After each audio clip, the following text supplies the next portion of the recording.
Madam Deputy Chairman, I thank my friends for supporting the motion of thanks of the President. The government has described the alarming economic and political situation in the country.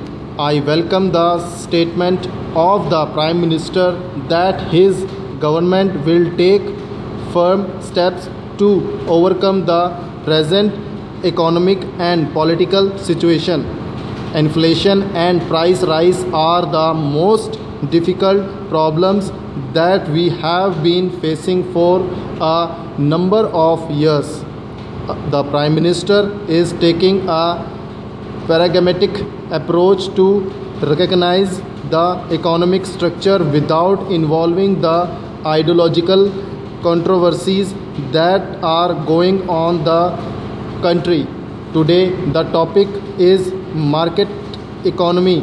We have no grievance about degradation, the control and removal of bureaucratic controls to promote the industry, but at the same time we must be very cautious about changing our long standing policies. India has always been a difficult country, and with the hand to month availability of essential commodities that we are facing, we are depending heavily on imported essential commodities including edible oils and petroleum products. So we must be very cautious about implementing the slogan of market economy. I am glad that this government has started with consumer of the other political parties, and Prime Minister has categorically stated that essential commodities in this country will be strengthened to help the poor people of this country.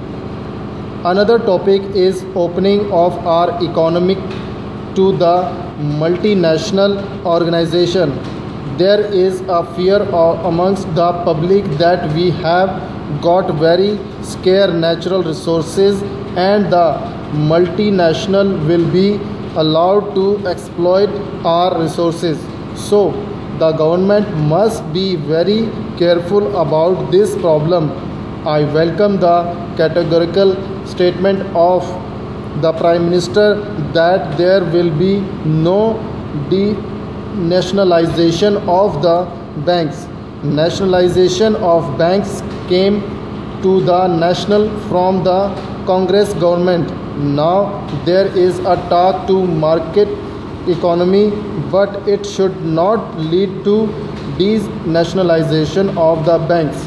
So I welcome the statement of the Prime Minister on this. Seeing our difficulties about petroleum products, the government must come forward to take some bold decisions. We must strengthen the public transport system and the communication system in this country.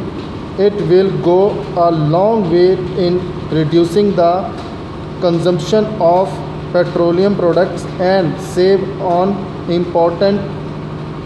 Similarly, we can avoid import of foreign drugs. We can encourage indigenous